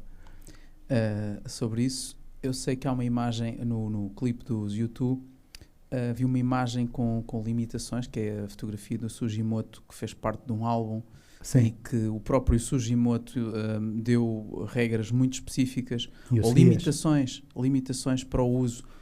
Podiam usar a fotografia, mas não podiam colocar nada à frente. Eu, na altura, perguntei-te isso, e isso é uma questão curiosa, não é? Como é que se contorna isso? Primeiro tens que saber que isso existe, não é? E depois o contornar isso, não é? Sim, lá está. A pesquisa é sempre muito importante. Eu basicamente recebi da editora uma série de referências, coisas a incluir, contar a história dos YouTube num minuto. E metade do briefing era a discografia, era a ordem cronológica. Isto tem que aparecer, depois isto, depois um elemento ou outro perdido. Eu vou mostrar o vídeo, tem 1 minuto, por isso também não perdemos muito tempo com isso. Vamos ver os anúncios em silêncio. Já está ali o ignorar. Oi. Isto era só um trailer de promoção de um disco. It shoots up through the stony ground, but there's no room, no space to rent in this town. You thought you'd found a friend to take you out of this place, someone you could lend a hand in return for grace. It's a beautiful day, let it get away. It's a beautiful day, but you don't need it now, don't need it now. It's a beautiful day, don't let it get away. Estamos a falar desta capa aqui, que é a única capa da banda que não tem letras nem autocolantes, nada. O fotógrafo permitiu a utilização da imagem desde que não tivesse elementos gráficos por cima. Isso foi respeitado e foi-me dada também essa indicação. Podes usar, mas não podes pôr nada. Eu não pus nada por cima, pus à frente. Aqui com a perspectiva, em uma dada altura, conseguimos perceber que de facto há sobreposição aqui. Mas isto é da perspectiva. Ou seja, eles não estão sobrepostos, eles estão em espaço em profundidades diferentes. Achei que isso seria suficiente para safar. Mas tenho aqui mais questões. Por exemplo, esta imagem dos YouTube a tocar na escola secundária, o primeiro concerto que deram, ainda não se chamavam YouTube, obviamente tinham 14, 15 e 16 anos, acho eu. Existe uma oficial que não tem grande qualidade, mas no Reddit encontrei a fotografia publicada pelo filho da miúda que tinha tirado a fotografia na altura. Que estava lá num fórum dos YouTube, uma coisa qualquer. E eu roubei a imagem de lá e quando publiquei o vídeo, em 30 segundos nos comentários do YouTube estava a dizer: uau, está aqui a fotografia da minha mãe. E eu pensei, estou tramado, fui apanhado, isso vai dar uma barraca gigante, mas tinha sido uma honra aparentemente e a pessoa estava muito contente. Também já tinha morrido e tudo, então aquilo... E depois mais à frente há outra também de um concerto que eu também encontrei-se uma fotografia em filme, analógica ainda. Tinha umas coisas muito bonitas para pensar. Não há muitas imagens desta época com qualidade e que ele tinha sido digitalizado, o slide, não sei o quê. Usei, também passado um dia, o autor estava a dizer: uau, usaram a minha foto. Ou seja, esta questão dos direitos de autor na colagem e neste tipo de coisas é tramado, mas não é muito complicado. Aliás, há mecanismos como, por exemplo, se eu passar um recibo quando faço este trabalho para a Island Records ou para a Universal nos Estados Unidos, são as leis dos Estados Unidos que contam. Então, o trabalho conta como tendo sido feito nos Estados Unidos com as leis, como por exemplo o Fair Use, em que para uma construção artística, se a imagem não for o elemento principal, pode-se utilizar. Pronto, mas isto seria 3 horas de conversa. A questão dos direitos tem sido muito complexa. Não. Eu gostava de refletir, claro, eu gostava de refletir João, está a ser um prazer ouvir-te e obrigado pela tua conferência. És límpido no pensamento, não há confusão nenhuma. Podes ser cortante pelo efeito de montagem, de atravessares temáticas e disciplinas, mas isso é próprio dos bons oradores. Portanto, estás num lugar muito interessante e para mim é um prazer ouvir-te. Eu gostava de pensar só a questão da artesania. Há um lado rough, não é? Doméstico, homemade, que tu assumes completamente. Isso é o encanto também do teu trabalho, não é? No plano estético, em resposta ao Full HD e a tudo o que é hiper definido e performativo. E esse lado, gostava de te ouvir um pouco sobre isso. O lado político também, gostava de te ouvir sobre aquele gesto do Trump, ou isto não são só histórias de encantar, há um posicionamento também ativo, político. Acho que é muito interessante o que tu foste falando de te colocar sempre num lugar ativo. Acho que isso é uma bela lição para os nossos estudantes, de não fazerem o mínimo, fazerem o máximo e, sobretudo, serem proativos em relação a um enunciado, não é? Muitas vezes os estudantes têm, culturalmente, em Portugal, uma espécie de inércia, de obediência, de preguiça também, é cultural, de fazerem o mínimo, de fazerem ou de submeterem ao enunciado, e tu dás aqui uma bela lição de que todos os enunciados são para desrespeitar, são para ultrapassar, são para complexificar, não é? E no meio profissional, então, isso tem mesmo que ser feito se não quisermos ser torcidados pelo mercado, ou pelas instituições, ou pelo que há de mais unificador, não é? Uniformizador. Sim. Uniformizador. E eu gostava de te ouvir, por último, sobre os YouTube, como é que foi a relação. Eles falaram contigo, houve troca de ideias, ou deram-te carta branca e tu fizeste o trabalho a partir da música só? Não, na verdade, que eu vou começar pelo fim. Havia de facto um enunciado que era contar a história da banda em 56 segundos para ter tempo para pôr uma coisa no final a dizer que o disco ia sair. Um pack shot. Mas a pessoa que estava a acompanhar, a produzir este trabalho, que acompanhava o meu trabalho, era uma estagiária ou algo assim do género, que era bastante nova, tinha 24 anos, 25. Para ela isto é uma banda de velhos, que não interessa, só o pai dela é que ouvia, os amigos, não queria saber. Falou comigo a achar que eu era um jovem, porque o meu trabalho tem uma linguagem também muito jovem.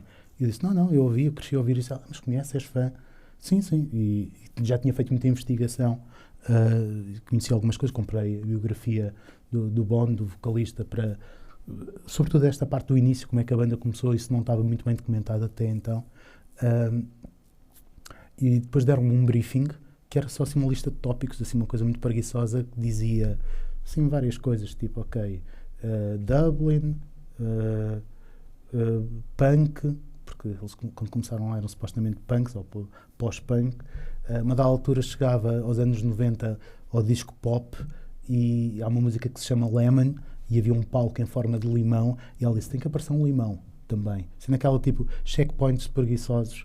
Eu disse, não, eu quero construir uma coisa muito maior. Eu tinha material para um filme de 5 minutos ou mais. Tentei convencê-los que isso era a melhor coisa que eu podia fazer, era fazer um filme ou um videoclipe baseado numa música que eles ainda não tinham escolhido quando eu comecei a trabalhar. Estavam indecisos o que é que seria o single, porque isto é um disco de versões mais acústicas de temas conhecidos. Comecei a trabalhar por cima desta, que ficou, mas a meio o agente decidiu mudar. Eu não falei com a banda, excepto houve um recado, houve um contato no último dia, e este processo durou para aí 1 mês e meio, 2 meses. Apanhou o Natal pelo meio, estive a trabalhar assim durante umas semanas sozinho, porque as pessoas estavam meio desligadas, e permitiu-me construir uma coisa com pés e cabeça que serviu para convencer, porque eu não estava propriamente a respeitar o briefing. Mas foi aí que os convenci. Isto para dizer que, lá está, mais uma vez, foi um processo de... Eu estava a fazer um comentário sobre os YouTube, tenho que contar a história, vou saber a história toda. Vi todas as imagens, encontrei imagens inéditas, fui a fundo na coisa. Isto também, agora para fazer a relação com aquilo que me estavas a perguntar acerca de qual é a relação com o briefing... acho que o aspecto mais importante nisto tudo é que eu trabalho sempre para mim. Eu não quero saber se são os YouTube, quem é. Tipo, para mim, o processo real acaba no momento em que eu estou satisfeito com alguma coisa que fiz. Cheguei a uma ideia de sinto que há ali qualquer coisa. Depois tudo o que vem é bónus, é extra. Adoro poder ouvir o feedback que algumas pessoas dão e pensar, de facto, aquela questão, lá está, a pintura de paisagem. Nunca tinha pensado isso em relação ao vídeo que produzi, porque vinha numa perspectiva diferente, mas faz sentido. Ou descobrir que um dos aspectos que me interessa mais é a memória. Isso vem de conversas que tive depois, de feedback que fui tendo. Mas o que é fundamental para mim é trabalhar para mim. Tento depois transformar isto em parcerias, em relações comerciais e de trabalho, mas lá está, continuo a ser um artista plástico super autocentrado e a tentar ser autónomo, não é? De ter a minha visão, ter o meu trabalho, ter aquela visão meio romântica daquilo que é ser artista, não é? Mas, no fundo, é daí que vem, ou seja, para os meus alunos e também para vocês, o que eu acho que é importante é de facto vocês serem muito honestos nessa intenção, perceberem de facto para quem é que estão a trabalhar. E tive um percurso bastante atribulado, mesmo até financeiramente foi difícil manter-me como artista, nunca tive um emprego, sempre fui fazendo trabalho criativo mais ou menos comercial, mas sempre fui trabalhando nestas áreas, ou seja, nunca desviar muito daquilo que eu queria que fosse o meu caminho, e finalmente começou a compensar ao final de 20 anos, 25 anos, ou seja, isto é um percurso longo, mais difícil, mas foi fugir a fórmulas, a formatações e tentando sempre ser honesto nesse aspecto. Em relação também à honestidade, se calhar durante a pandemia, como estudei mais o movimento cívico de Chicago e tudo mais, houve uma altura que dei por mim a questionar que de facto o meu trabalho nunca tem uma dimensão política, nunca assumo uma postura muito política no meu trabalho, apesar de tudo é político, não é? Mesmo o facto de às vezes não dizer algumas coisas é também tomar essa postura, mas ali, e como estava a trabalhar com americanos, percebi que na minha perspectiva de europeu eu não tinha muito a acrescentar, mas o facto de poder incluir algumas das questões que eram fundamentais para eles, quer a nível histórico, quer depois o momento em que se estava a viver, aquilo ajudava-me a construir a narrativa, ou seja, mais uma vez fui completamente egoísta nesse processo, que é a política ali ajudou-me a resolver a narrativa que eu estava a construir, nunca foi por uma questão de posicionamento da minha parte. Obviamente que tenho, e vou deixando assim uns lives e umas pistas, mas tendo que o trabalho não esteja demasiado politizado, não esteja muito agarrado a um contexto específico, tendo que seja o mais universal possível. E sei que muitas vezes uma série de aspectos que podem ser politizados ou que são de uma natureza política podem se tornar um entrave na percepção que esse trabalho acaba por ter. Realmente não. Realmente não. É quando eles são ideológicos que são um entrave. Quando são políticos, geralmente são universais. Ok. Conversaremos sobre isso. Sim. Não. Isto sou eu a usar muito mal as palavras, é certo. Mas, lá está. A mim interessa muito mais a poesia visual, a nostalgia. Eu sou uma criança do final dos anos 70, que eu não consigo ver uma imagem 8K perfeitinha sem pensar, isto precisa de grão, isto não tem grão, isto falta-lhe ali qualquer coisa, eu sei, preciso do ruído. A adolescência foi nos anos 90, com o grunge, com a sujidade, com as coisas estragadas, e eu farto-me de apanhar isto na internet para trabalhar. Eu preciso dessa textura toda. Ou seja, isto também, porque no início perguntaste acerca dessa questão deste lado artesanal da coisa, tem muito a ver com isso, que é nostalgia. Eu uso cores de película, eu uso todos aqueles plugins e todas aquelas coisas que metem tudo como se tivesse sido impresso ou filmado nos anos 70. É um lugar para onde eu preciso de ir. Isso cria uma distância da realidade que já vos terá acontecido, estar a ver qualquer coisa que a imagem está tão real que vos tira da trama, da história, não é? A suspensão de... Como é que é em português? Of disbelief. Suspension of disbelief, não é? Expressão. Ou seja, Sim, sim, sim, mas há uma expressão americana que tem uma tradução gira. Não me estou a lembrar, peço desculpa. Mas, no fundo, é isso: é acreditarmos naquilo que estamos a ver, naquele universo que está a ser apresentado e não sentir que a imagem demasiado TVI e definida. Não é? Não sei se vocês já fizeram isso com as novas televisões, não é? Se aquilo estiver naquele modo super automático, que otimiza a imagem, fica horrível, parece tudo vídeo, parece tudo real, demasiado, o movimento não faz sentido, não é? Acrescenta frames onde eles não existem. E eu, apesar de trabalhar completamente no universo digital, eu estou sempre a criar relação com a analogia, com a materialidade.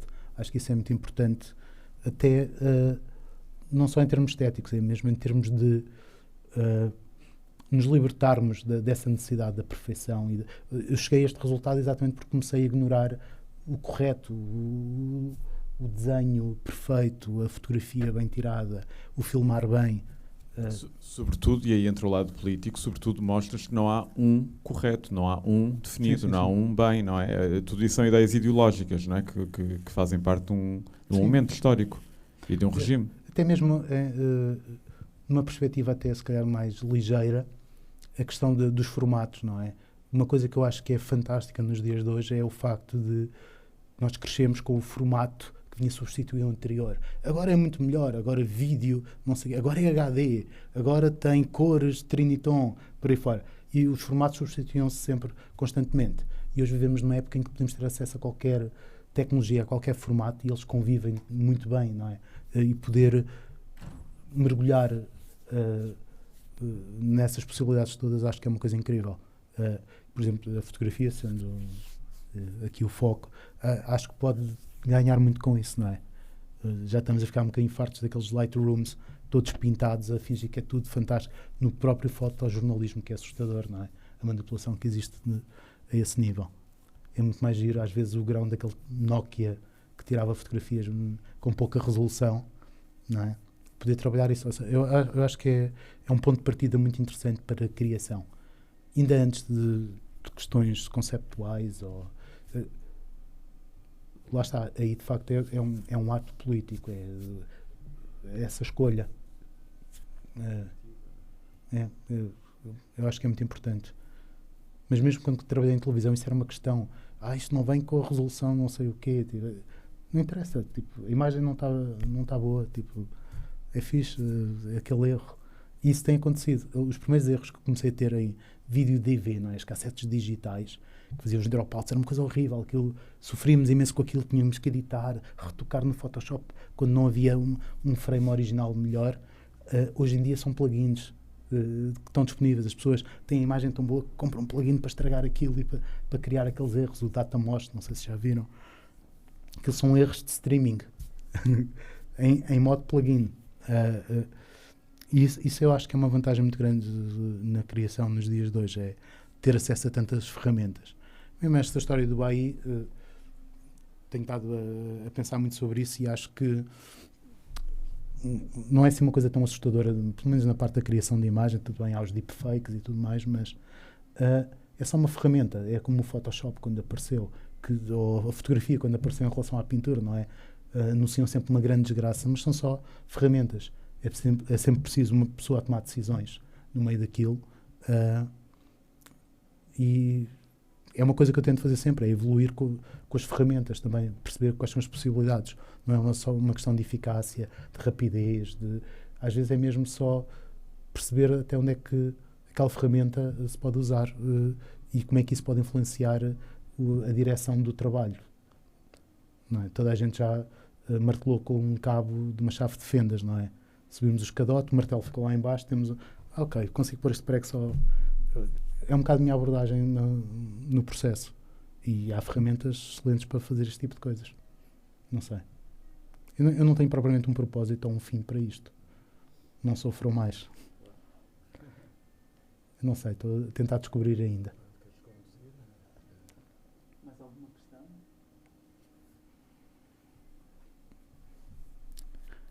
Edmundo Cordeiro.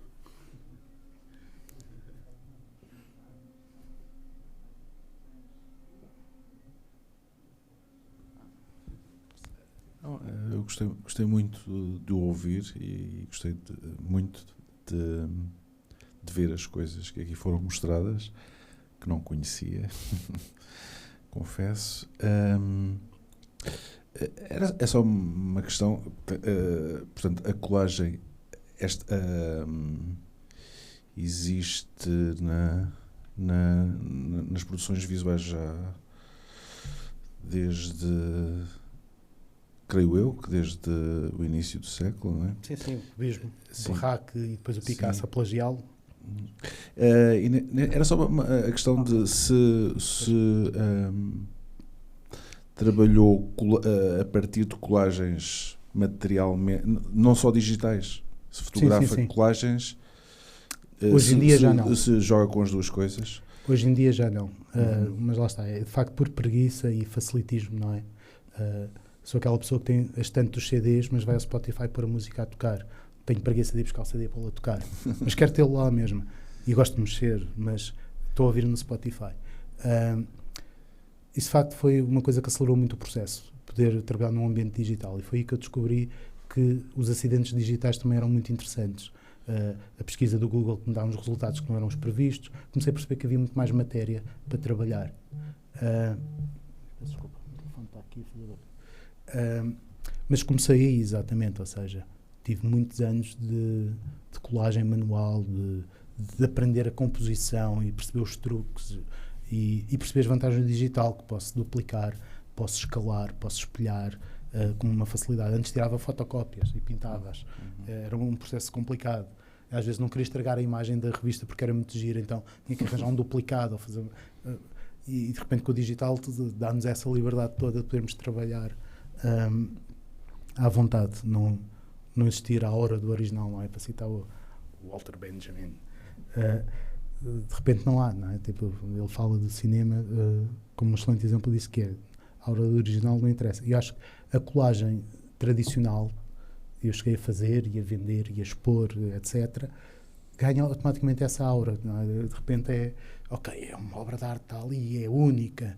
Eu não gosto disso, eu gosto de fazer em digital, faço as cópias que quiser. Tenho imensa gente. Eu já descobri no AliExpress almofadas a serem vendidas com as minhas colagens, porque houve um chinês que foi ao meu portfólio, sacou aquilo e está a imprimir aquele padrão. E eu acho muito bem, não tenho grande problema com isso. E há um monte de gente que diz: tenho lá uma colagem tua em casa, na sala, incrível. Mas onde é que isto vem? Foram à internet, a imagem tem qualidade suficiente para imprimir. Ou seja, gosto também dessa dimensão de liberdade. Eu passo a vida a roubar imagens da internet e gosto de poder retribuir de alguma forma, ou seja, eu roubo a história da arte, não é? Eu estou constantemente a ir buscar imagens já existentes e a construir por cima delas e, de certa forma, espero que o meu trabalho também ganhe esse lugar onde as pessoas possam ir buscar. Claro, é isso, ou seja, eu acho que não faz sentido estar aqui a limitar, por isso é que aquela questão de copyright é para mim fundamental, é tentar arranjar uma maneira disso não ser uma questão. Não sei. São 8, não é? Sim. Pronto. Então, obrigado. Obrigado João, por terem ficado até ao fim. Obrigado pela tua pelo convite. apresentação. Nada. E...